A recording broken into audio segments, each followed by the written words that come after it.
Hello friends, welcome to my YouTube channel. तो आज की इस वीडियो में दोस्तों हम डिस्कस करेंगे बिलासपुर ज़िले की पूरी हिस्ट्री, बिलासपुर ज़िले का पूरा इतिहास दोस्तों हम डिस्कस करने जा रहे हैं। एक ही वीडियो में दोस्तों हम इसको कवर करेंगे। तो दोस्तों काफ़ी इंपॉर्टेंट वीडियो जो है ये आपके लिए रहने वाली है। और इससे पहले दोस्तों हम दो डिस्ट्रिक्ट की हिस्ट्री जो है वो कवर कर चुके हैं। एक है कांगड़ा की हिस्ट्री और दूसरी है चंबा की हिस्ट्री। तो ये तीसरी वीडियो जो है वो रहने वाली है।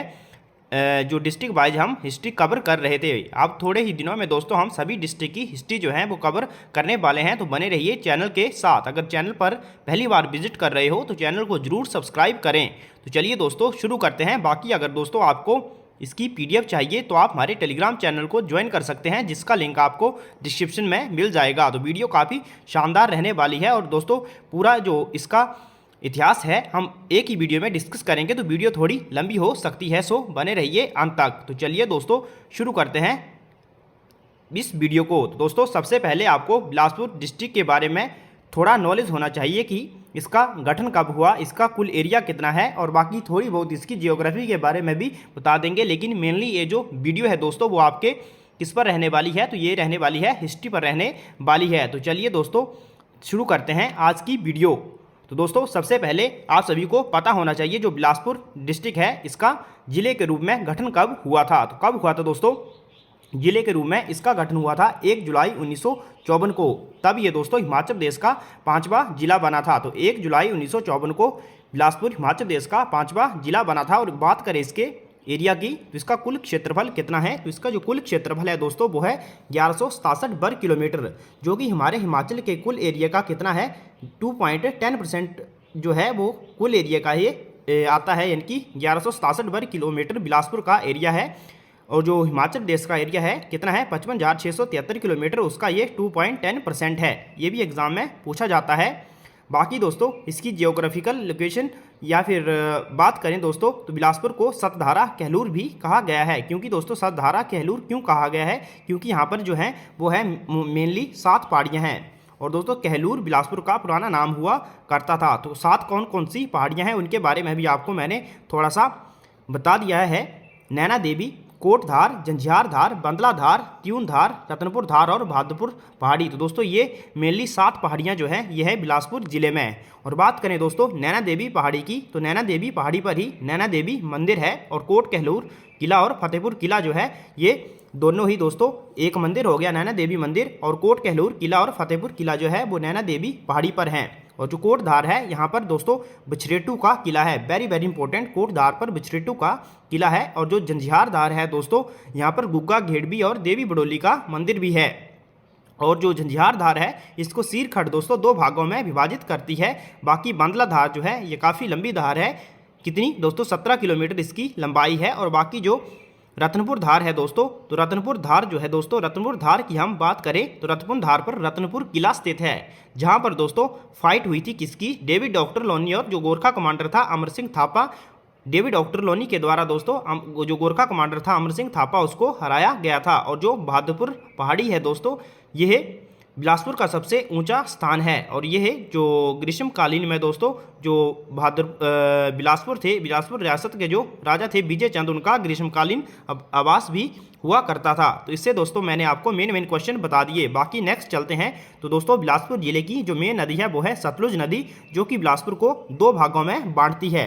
और दोस्तों बात करें इसकी एंट्री और एग्जिट की तो दोस्तों जो बिलासपुर नदी है जो बिलासपुर जिले की सतलुज नदी है, तो सतलुज नदी जो है दोस्तों वो बिलासपुर में एंटर कहाँ से करती है, ये एंटर करती है कसोल से। और जो पंजाब में जब यहाँ से बाहर जाती है तो दोस्तों वो नैला गांव, जो कि जहाँ पर भाखड़ा बांध बना हुआ है, भाखड़ा गांव है दोस्तों, नैला गांव पर दोस्तों ये बिलासपुर को छोड़कर पंजाब में एंटर कर जाती है। और इसकी जो मेन सहायक नदियां हैं वो कौन कौन सी हैं, तो वो है सीरखड़, घंबरखड़ और अलीखड़ दोस्तों बिलासपुर में सतलुज की सहायक नदियां हैं। तो चलिए दोस्तों अब चलते हैं मेनली इसकी हिस्ट्री की और। तो दोस्तों आप सभी को पता होगा जो बिलासपुर रियासत है उसका पुराना नाम था कहलूर। तो कहलूर रियासत की जो स्थापना है दोस्तों वो किसके द्वारा करी गई थी, तो कहलूर रियासत की स्थापना दोस्तों बीरचंद चंदेल के द्वारा करी गई थी। तो बीरचंद चंदेल जो थे दोस्तों वो कहाँ से आए हुए थे, तो ये आए हुए थे दोस्तों मध्य प्रदेश के चंदेल या फिर बुंदेलखंड से, वो आगे हम आपको बताएंगे। तो दोस्तों बीरचंद के द्वारा कहलूर रियासत की स्थापना करी गई थी दोस्तों। तो इसके भी 2 स्रोत हैं, बिलासपुर पास्ट एंड प्रेजेंट और बिलासपुर गजेटियर और गणेश सिंह की जो 2 पुस्तकें हैं, चंद्रवंश विलास और शशिवंश विनोद के अनुसार दोस्तों बीरचंद के द्वारा 697 ईस्वी में कहलूर रियासत की स्थापना करी गई थी। जबकि दोस्तों एचिसन एवं बोगल की हिस्ट्री के अनुसार इनकी जो पुस्तक है दोस्तों history of Punjab hill state के अनुसार जो बीरचंद है उन्होंने 900 ईस्वी में बिलासपुर रियासत की स्थापना करी थी। दोस्तों इसमें मतभेद है, तो ये जो 2 डेट्स हैं ये आपने याद रखनी है। बाकी दोस्तों जो शशिवंश विनोद जो पुस्तक है दोस्तों इसको बिलासपुर के राजा हीराचंद के समय दोस्तों रचा गया था। तो काफ़ी इंपॉर्टेंट ये भी क्वेश्चन बन जाता है कि शशिवंश विनोद को किस राजा के समय दोस्तों लिखा गया या फिर रचा गया, तो ये राजा हीराचंद के समय। तो मैंने आपको बता दिया। फिर आप बात करते हैं बीरचंद की। तो बीरचंद कहाँ से आए थे दोस्तों, तो ये आए थे दोस्तों बुंदेलखंड मध्य प्रदेश के, ये चंदेरी के चंदेल राजपूत थे। तो काफ़ी इंपॉर्टेंट क्वेश्चन बन जाता है, पूछा जाता है कि बीरचंद जो थे वो कौन सी डायनेस्टी से संबंध रखते थे, ये चंदेल राजपूत थे।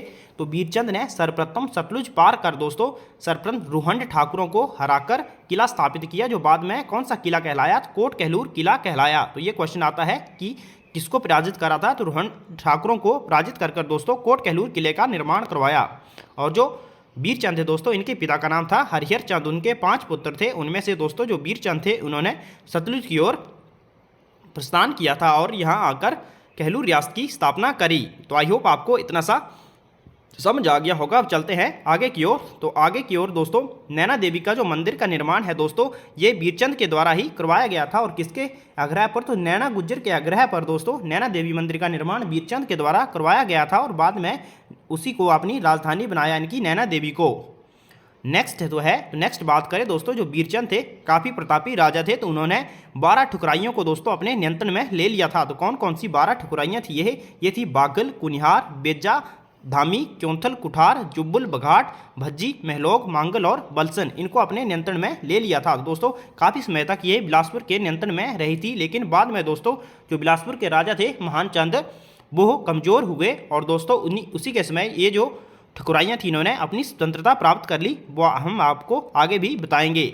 उसके बाद दोस्तों बिलासपुर में अनेक राजा हुए, लेकिन हम यहाँ पर मेन जिनसे एग्जाम में क्वेश्चन पूछे जाते हैं उनकी चर्चा करेंगे। तो उसके बाद दोस्तों कहालचंद राजा जो हुआ, उसके बाद जो राजा हुआ वो हुआ कहालचंद, जो कि दोस्तों इस वंश का कौन सा राजा था, छठा राजा था, यानी कि छठा वंशज था, वो शासक परिवार का छठा वंशज था। कौन, कहालचंद। तो दोस्तों कोट कहलूर की स्थापना बोले का कहालचंद के द्वारा करी गई थी। ऐसा भी कई जगह बताया जाता है कि कोट कहलूर की स्थापना जो किला है दोस्तों वो कहालचंद के द्वारा करी गई थी, लेकिन अन्य विवरणों में दोस्तों कोट कहलूर की स्थापना मैंने आपको बताया बीरचंद के द्वारा ही करी गई थी। अगर आपको कई बार क्वेश्चन आता है जहाँ पे बीरचंद ऑप्शन नहीं होता है तो आप कहालचंद भी टिक कर सकते हैं, लेकिन मेनली दोस्तों कोट कहलूर किले की जो स्थापना है दोस्तों वो बीरचंद के द्वारा ही बताई जाती है, मैक्सिमम जो स्रोत हैं।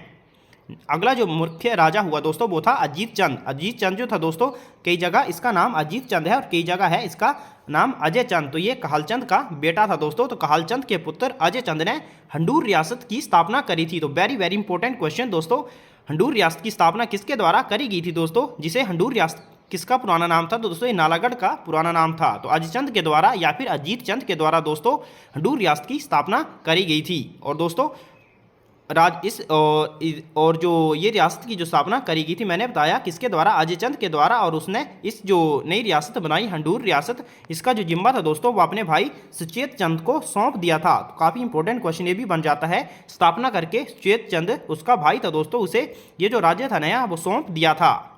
नेक्स्ट चलते हैं तो आगे की ओर दोस्तों, आगे जो राजा हुआ वो था मेघचंद। दोस्तों मेघचंद जो था ये काफ़ी अत्याचारी राजा था। इनकी दोस्तों जो वहाँ की प्रजा थी उन पर काफ़ी जुल्म करता था। तो दोस्तों उसके कठोर बर्ताव के कारण राज्य के लोगों ने दोस्तों उसे राज्य छोड़ने पर मजबूर कर दिया था। और मेघचंद ने दोस्तों कुल्लू रियासत में जाकर शरण ली थी और बाद में दिल्ली के सुल्तान इल्तुतमिश की सहायता से दोस्तों अपना खोया हुआ राज्य जो था वो वापस पाया था। तो ये काफ़ी इंपॉर्टेंट क्वेश्चन बन जाता है कि ऐसा कौन सा बिलासपुर का राजा था जिसको उस राज्य की प्रजा ने उसके कठोर बर्ताव के कारण राज्य छोड़ने पर मजबूर कर दिया था। तो वो था दोस्तों राजा कौन था, मेघचंद। मैंने बता दिया इसके बारे में। बाद में दिल्ली के सुल्तान इल्तुतमिश की सहायता से दोस्तों उसने अपना खोया हुआ राज्य जो था वो वापस पाया था। नेक्स्ट राजा की यहाँ बात करें तो नेक्स्ट राजा था दोस्तों अभिसंत चंद। तो अभिसंत चंद पूछा जाता है कि किसका समकालीन था दोस्तों, तो यह सिकंदर लोदी का समकालीन था और उसने दोस्तों तातार खान को एक युद्ध में हराया था। तो तातार खान जो था दोस्तों उस समय एक अमीर हुआ करता था, जो होते थे उस समय तो अमीर हुआ करता था, उसको युद्ध में हराया था। और बाद में दोस्तों जो अभिसन चंद था और उसका बेटा था सुंदर चंद, तो उसको तातार खान के बेटे ने धोखे से मरवा दिया था, यानी कि मार दिया था राजा अभिसन चंद और उसका बेटा था सुंदर चंद। तो किसने मरवा दिया, तो तातार खान था, उसके बेटे ने इन्हें धोखे से मरवा दिया था। नेक्स्ट राजा दोस्तों, नेक्स्ट जो राजा हुए वो हुए राजा संपूर्ण चंद। तो संपूर्ण चंद की दोस्तों हत्या उसके भाई रतनचंद के द्वारा ही करवा दी गई थी। तो ये क्वेश्चन भी काफ़ी एग्जाम में पूछा जाता है कि जो संपूर्ण चंद है दोस्तों इसकी हत्या किसके द्वारा करवाई गई, तो उसके भाई था दोस्तों रतनचंद, रतनचंद ने इसकी हत्या करवा दी थी। तो सिंहासन के लिए भाई को मारना ये हिंदू धर्म में दुर्लभ मामला था, यानी कि हिंदू धर्म में दोस्तों काफ़ी कम हुआ करता था, काफ़ी कम होता था कि कोई भाई राज्य के लिए, अब ये राज्य की गद्दी के लिए अपने भाई की हत्या कर दे। मुस्लिमों में तो दोस्तों यह आम बात थी, जो आपने कई बार पढ़ा होगा जब आप दिल्ली सल्तनत वगैरह का इतिहास पढ़ते हैं या फिर मुगल राजवंश का, तो वहाँ पर राज्यों के लिए दोस्तों कोई भी किसी को भी मार काट सकता था। लेकिन हिंदू धर्म में दोस्तों ये जो दुर्लभ मामला देखने को मिलता है। नेक्स्ट है, तो नेक्स्ट जो राजा हुए दोस्तों वो थे ज्ञानचंद। तो दोस्तों यहाँ से जो पूरी डेट है दोस्तों वो भी हिस्ट्री में देखने को मिलती है। तो दोस्तों ज्ञानचंद जो था ये अकबर का समकालीन राजा था। तो काफ़ी इंपॉर्टेंट क्वेश्चन है, पूछा जाता है बिलासपुर रियासत का कौन सा राजा अकबर का समकालीन था, तो ज्ञानचंद जो था दोस्तों ये अकबर का समकालीन राजा था। और दोस्तों ज्ञानचंद जो राजा था दोस्तों इसने मुगलों के अधीन आकर इस्लाम धर्म को अपना लिया था। तो काफ़ी ये भी इंपॉर्टेंट क्वेश्चन था और ये भी एक बड़ा परिवर्तन था दोस्तों, क्योंकि ज्ञानचंद जो था वो हिंदू था और उसने मुगलों के प्रभाव में आकर दोस्तों इस्लाम धर्म को अपना लिया था। तो सरहिंद के वायसराय थे दोस्तों, सरहिंद के मुगल वायसराय के प्रभाव में आकर इसने इस्लाम धर्म को अपना लिया था। और दोस्तों ज्ञानचंद का जो मकबरा है वो आज भी कहाँ, कीरतपुर पंजाब में देखा जा सकता है। और उससे भी दोस्तों आगे इंटरेस्टिंग बात थी दोस्तों, ज्ञानचंद के 3 बेटे थे। तो दोस्तों 3 बेटे दोस्तों जो राम और भीम थे दोस्तों, उन्होंने इस्लाम धर्म को अपना लिया था, जबकि एक बेटा जो था बीकचंद उसने हिंदू धर्म को अपनाया था। और बीकचंद ही आगे चलकर दोस्तों वहाँ का बिलासपुर रियासत का दोस्तों राजा बना था। तो दोस्तों बीकचंद ने हिंदू धर्म अपनाया था। ये क्वेश्चन पूछे जाते हैं, 3 बेटे थे जिसमें राम और भीम ने इस्लाम धर्म अपनाया और जो बीकचंद था उसने हिंदू धर्म को अपनाया था। और दोस्तों बीकचंद जो था इसका जो विवाह हुआ था वो कहाँ हुआ था, तो कांगड़ा के राजा त्रिलोक चंद की बेटी से हुआ था। तो कांगड़ा का राजा था दोस्तों त्रिलोक चंद, ये भी किसके समकालीन हुआ करता था, तो ये जहांगीर का समकालीन हुआ करता था। तो त्रिलोक चंद की बेटी से दोस्तों बीकचंद का विवाह हुआ था। ये भी काफ़ी बार क्वेश्चन एग्जाम में पूछा गया है। तो नेक्स्ट आगे की ओर, तो मैंने बता दिया अगला जो राजा बना वो बना बीकचंद, जिसने हिंदू धर्म अपनाया था।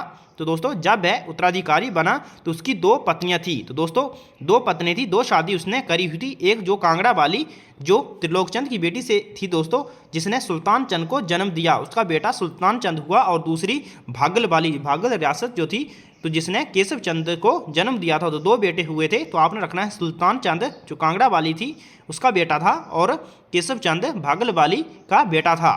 तो राजा ने 1620 में सुल्तान चंद के लिए अपना सिंहासन छोड़ दिया। तो कांगड़ा वाली जो रानी थी उसका जो बेटा था सुल्तान चंद, उसके लिए दोस्तों 1620 में बीकचंद ने अपना सिंहासन छोड़ दिया। बीकचंद ने 1600 ईस्वी के आसपास अपनी जो राजधानी थी दोस्तों वो नैना देवी से कोट कहलूर, अपनी राजधानी जो नैना देवी या फिर कोट कहलूर में जो अपनी राजधानी हुआ करती थी उसको बदलकर कहाँ कर लिया, तो सुनहानी कर लिया। ये क्वेश्चन पूछा जाता है कि किस राजा ने दोस्तों अपनी राजधानी नैना देवी या फिर कोट कहलूर से बदलकर सुनहानी कर ली, तो उसका आंसर होगा बीकचंद। काफ़ी इंपॉर्टेंट क्वेश्चन है। नेक्स्ट जो राजा हुए जिसका हम वर्णन करेंगे दोस्तों वो थे राजा कल्याण चंद। तो राजा कल्याण चंद दोस्तों इनके समय की एक मुख्य घटना है। तो दोस्तों उनका विवाह जो था दोस्तों वो सुकेत के राजा श्यामसेन की पुत्री से हुआ था। तो ये भी आपने याद रखना है। और इनकी समय की जो मेन घटना है दोस्तों, इन्होंने हंडूर की सीमा पर जो नालागढ़ रियासत थी दोस्तों उसकी सीमा पर एक किले का निर्माण करवाया था। और दोस्तों जो किले का निर्माण करवाया दोनों राज्यों की सीमा को लगता था। तो यह दोनों राज्यों के बीच दोस्तों युद्ध का कारण बना, जिसमें जो हिंडूर के राजा हैं, जो नालागढ़ के जो राजा थे दोस्तों, उनकी मृत्यु हो जाती है।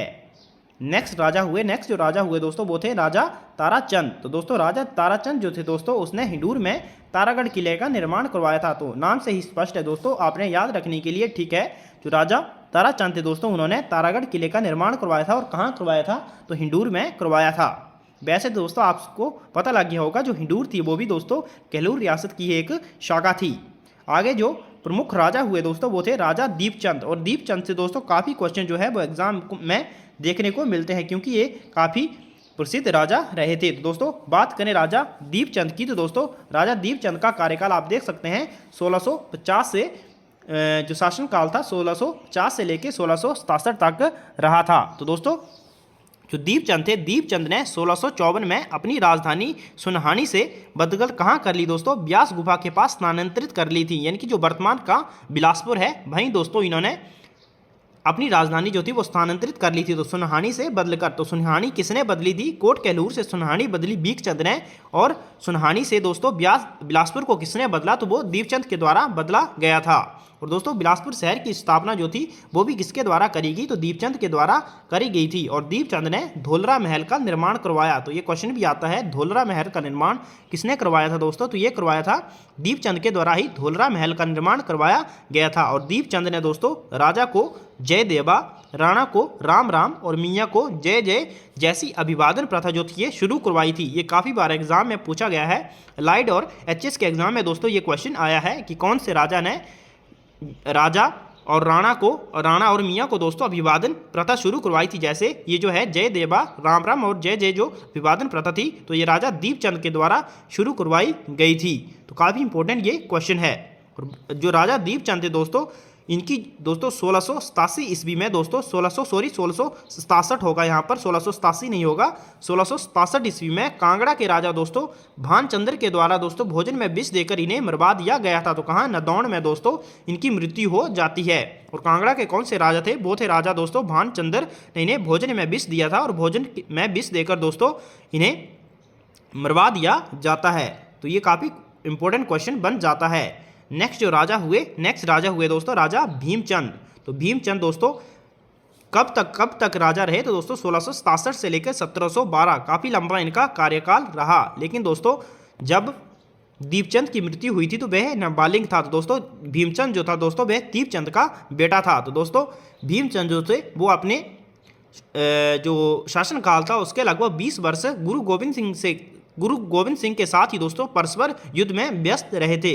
तो गुरु गोविंद सिंह ने 1682 ईस्वी में पहली बार केहलूर की यात्रा करी थी। तो आपने याद रखना है गुरु गोविंद सिंह कब पहली बार बिलासपुर आए, तो 1682 ईस्वी में केहलूर दोस्तों यह आए थे। तो दोस्तों और इनके बीच दोस्तों काफ़ी बार युद्ध हुए, 2-4 बार युद्ध इनके साथ हुए थे। दोस्तों 1686 में जो प्रसिद्ध युद्ध होता है भंगनी साहिब का केहलूर के राजा भीमचंद और गुरु गोविंद सिंह के साथ, जिसमें दोस्तों गुरु गोविंद जो था दोस्तों इसमें जो गुरु गोविंद सिंह थे वो जो केहलूर का राजा था दोस्तों वह पराजित हुआ था। यानी कि जितने भी युद्ध हुए थे उनमें भीमचंद जो था वो गुरु गोविंद सिंह से पराजित ही हुआ था।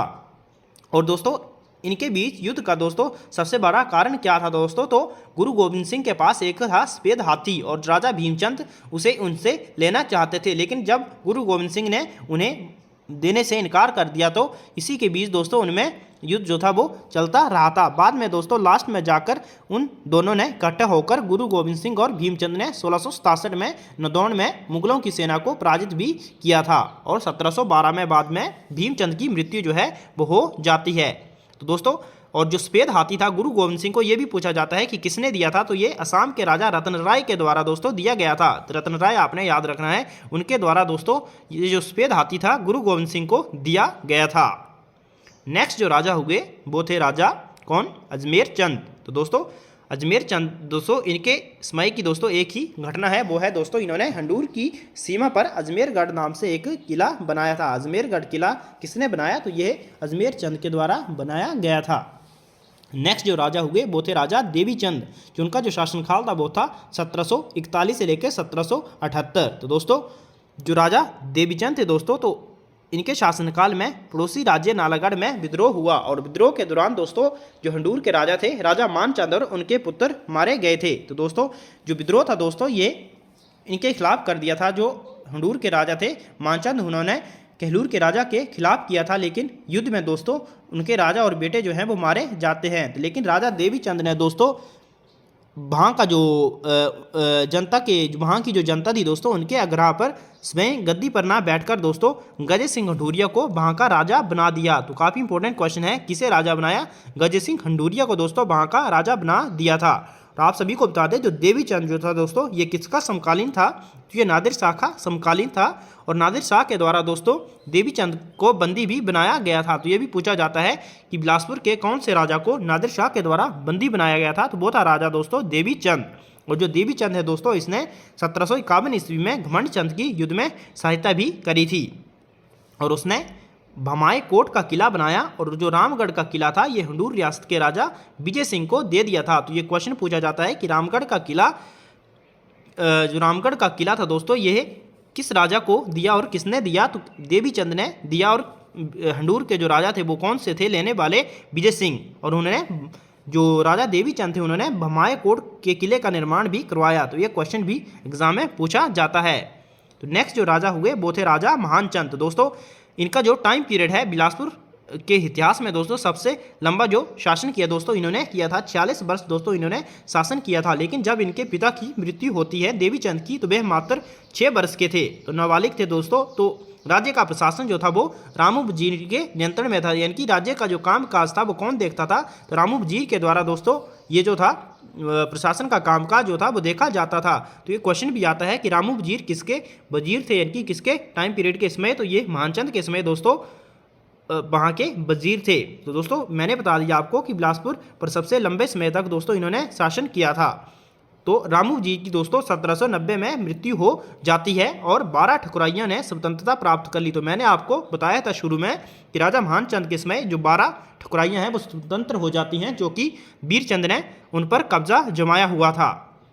और इसी के समय दोस्तों जो राजा महानचंद है, इन्हीं के समय कांगड़ा के राजा संसार चंद बिलासपुर पर आक्रमण कर देते हैं, और इन्होंने क्षेत्र है चौकी हटवार का एक क्षेत्र होता है, उस पर वह कब्जा कर लेते हैं। और जो झंझार धार है, इस पर दोस्तों ये एक छातीपुर किले का निर्माण करवाते हैं। तो बिलासपुर में दोस्तों छातीपुर किले का निर्माण किसके द्वारा करवाया गया था? तो ये संसार चंद के द्वारा करवाया गया था, जो कि झंझार धार पर स्थित है। तो काफ़ी इंपॉर्टेंट ये क्वेश्चन बन जाता है। लेकिन दोस्तों बार बार दोस्तों कांगड़ा के राजा संसार चंद के आक्रमण करने के कारण जो महानचंद थे, इन्होंने संसार चंद के खिलाफ दोस्तों मदद के लिए दोस्तों गोरखा कमांडर अमर सिंह थापा को दोस्तों युद्ध के लिए निमंत्रण भेजा। और जो गोरखा कमांडर थे अमर सिंह थापा, इन्होंने 1805 ईस्वी में दोस्तों महल मोरिया, जो कि कहाँ है? हमीरपुर में है। महल मोरिया कहाँ है? हमीरपुर में। तो संसार चंद को दोस्तों अमर सिंह थापा के द्वारा हरवा दिया गया।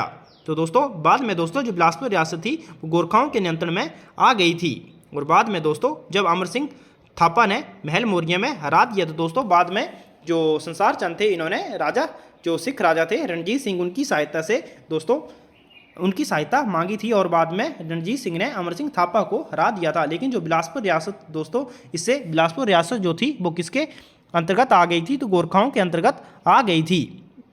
तो ये इससे रिलेटेड जो है वो काफ़ी इंपॉर्टेंट क्वेश्चन बन जाते हैं। तो नेक्स्ट जो राजा हुआ दोस्तों, नेक्स्ट राजा हुआ राजा खड़गचंद। तो दोस्तों खड़गचंद कब से कब तक राजा बना? तो ये राजा बना 1824 से 1839 तक। तो इसके शासनकाल को दोस्तों बिलासपुर के इतिहास में काला युग के नाम से जाना जाता है। तो दोस्तों काला युग के नाम से जाना जाता है खड़गचंद के शासनकाल को। जो राजा हीराचंद थे उनके शासनकाल को स्वर्ण युग के नाम से जाना जाता है। तो ये दो मेन पीरियड है, काफ़ी आपने याद रखने हैं, इससे क्वेश्चन पूछा जाता है। तो दोस्तों इनके समय एक विद्रोह हुआ था, और उसके विद्रोह का जो नेतृत्व था दोस्तों वो किसने किया था? तो इनके ही चाचा थे जगचंद ने नेतृत्व किया था। और बाद में दोस्तों सिंहासन भी दोस्तों अपने अधीन कर लिया था वो राजा जो जगचंद थे। इसके बाद जो राजा बने वो जगचंद थे, जो कि खड़गचंद के चाचा थे। दोस्तों इसके शासनकाल को काला युग इसलिए भी कहा गया है क्योंकि ये जो राजा थे इनकी मृत्यु जो है वो निसंतान हो जाती है, यानी कि इनके पास कोई भी औलाद नहीं थी, इनका कोई वंशज नहीं था। इनकी दो रानियाँ थी, और एक जो रानी थी दोस्तों वैसे वो गर्भवती थी, लेकिन बच्चे के जन्म के पूर्व ही दोस्तों खड़गचंद की मृत्यु हो जाती है। नेक्स्ट जो मैंने बताया राजा बनता है वो राजा बनता है जगतचंद। लेकिन खड़गचंद की मृत्यु के बाद दोस्तों मियाँ जंगी थे, मियाँ जो होते थे पहले राजाओं के टाइम में मियाँ होते थे, तो मियाँ जंगी को खड़गचंद की मृत्यु के बाद प्रशासन का कामकाज सौंपा गया था। तो ये क्वेश्चन पूछा जाता है कि खड़गचंद की मृत्यु के बाद किसको प्रशासन का कामकाज सौंपा गया? तो वो थे मियाँ जंगी। दोस्तों तो जो खड़गचंद है, खड़गचंद की यहाँ पे होगा खड़गचंद की मृत्यु के बाद उसके चाचा जगतचंद को राजा बनाया गया और राजा जगतचंद जो थे दोस्तों, इनके इकलौते पुत्र थे नरपत चंद, जिसकी मृत्यु 1844 में हो जाती है। और फिर जो राजा जगतचंद है ये अपने पोते हीरा चंद को दोस्तों राज्य का जो कामकाज है या फिर गद्दी सौंपकर दोस्तों वृंदावन चले जाते हैं और 1857 में वहाँ इनकी मृत्यु हो जाती है। तो जो यहाँ पर पूछा जाता है कि कौन सा राजा जो था वो अपने पोते को कामकाज सौंपकर दोस्तों वृंदावन चला गया था, तो वो राजा था राजा जगतचंद। और 1857 में जगतचंद की मृत्यु हो जाती है और फिर कौन राजा बनता है, तो वो बनता है राजा हीराचंद। और मैंने बता दिया इनके शासनकाल को बिलासपुर रियासत के इतिहास में दोस्तों स्वर्ण युग के नाम से जाना जाता है। तो इसके बाद राजा बने हीराचंद। तो दोस्तों हीराचंद जो थे दोस्तों ये 1857 के समय दोस्तों जो थे वो बिलासपुर के राजा बने। और उसी समय दोस्तों आप सभी को पता है भारत के लिए सबसे बड़ा स्वतंत्रता संग्राम हुआ था और 1857 के विद्रोह में दोस्तों इन्होंने अंग्रेजों का सहयोग किया था, अंग्रेजों का समर्थन किया था। ये क्वेश्चन पूछा जाता है कि 1857 के समय कौन से राजा ने अंग्रेजों की सहायता करी या सहयोग किया, तो वो थे राजा हीराचंद। और इनके शासनकाल को बिलासपुर के इतिहास में स्वर्ण काल के नाम से जाना जाता है, मैंने आपको बता दिया। और हीराचंद ने दोस्तों 1874 में जगत खाना और स्वार घाट में टैंकों का निर्माण करवाया। तो बिलासपुर जो है दोस्तों वो टैंकों के लिए भी प्रसिद्ध है, जिसकी स्थानीय भाषा में इन्हें टोबा कहा जाता है। तो जगत खाना और स्वार घाट टैंक का निर्माण 1874 में हीराचंद के द्वारा ही करवाया गया था। और जो हीराचंद थे दोस्तों इन्होंने सर्वप्रथम बिलासपुर में भू राजस्व सुधार किए और हीराचंद के समय ही भूमि का कुछ भाग नकदी और कुछ भाग उपज के रूप में लिया जाता था। तो वेरी इंपॉर्टेंट क्वेश्चन है, ये कई बार एलाइड के एग्जाम में पूछा गया है। तो हीराचंद की दोस्तों 1882 में मोहल्ली नामक स्थान पर मृत्यु हो जाती है। तो इन्होंने इतने सारे कार्य किए थे दोस्तों लोगों की भलाई के लिए, इसीलिए दोस्तों इन्हीं को क्या कहा जाता है दोस्तों, तो इनके शासनकाल को दोस्तों स्वर्ण काल के नाम से भी जाना जाता है। नेक्स्ट जो राजा हुए दोस्तों वे नेक्स्ट राजा कौन से हुए, तो नेक्स्ट राजा हुए राजा अमरचंद। दोस्तों राजा अमरचंद जो दोस्तों इसके बाद राजा हुए, उनका जो कार्यकाल था या फिर शासनकाल था दोस्तों वो 5 वर्ष ही रहा था। और 5 वर्ष के शासनकाल में दोस्तों इनके कार्यकाल में दोस्तों एक जुग्गा आंदोलन हुआ। दोस्तों अमरचंद के शासनकाल में बिलासपुर में घेड़बी में जुग्गा आंदोलन हुआ। तो काफ़ी इंपॉर्टेंट क्वेश्चन जो है वो पूछा जाता है कि जुग्गा आंदोलन किसके शासनकाल में हुआ था, तो उसमें राजा कौन थे, वो थे राजा अमरचंद। और अमरचंद के समय दोस्तों एक जो मेन कार्य इन्होंने किया वो किया था 1885 में इन्होंने देवनागरी लिपि में राज्य के जो सभी अभिलेख या फिर साहित्यिक स्रोत थे उनका अनुवाद जो था वो देवनागरी लिपि में करवाया। तो ये उनके समय की एक मुख्य घटना है, यानी कि मुख्य काम जो है माना जा सकता है। और इनके कार्यकाल में दोस्तों बिलासपुर में दुमह आंदोलन हुए और झुग्गा आंदोलन जो थे दोनों दोस्तों इन्हीं के कार्यकाल में हुए थे। नेक्स्ट जो राजा हुए तो नेक्स्ट राजा थे दोस्तों राजा विजय चंद। तो विजय चंद दोस्तों 1888 से 1928 काफ़ी लंबा इनका दोस्तों शासनकाल रहा। तो दोस्तों विजय चंद जो थे इन्होंने सबसे पहले 1900 ईस्वी में दोस्तों क्या करवाया, इन्होंने रंग महल का निर्माण जो था वो इनके द्वारा करवाया गया। तो रंग महल का निर्माण बिलासपुर के रंग महल का निर्माण करवाया गया दोस्तों विजय चंद के द्वारा, जो कि दोस्तों डूब गया है जब गोविंद सागर झील का जो निर्माण हुआ है। बहादुरपुर को दोस्तों इन्होंने अपनी ग्रीष्मकालीन राजधानी बनाया। तो मैंने आपको बताया था जो बहादुरपुर जो पहाड़ी है दोस्तों वहीं पर ग्रीष्मकालीन आवास किसने बनाया था, राजा विजय चंद ने।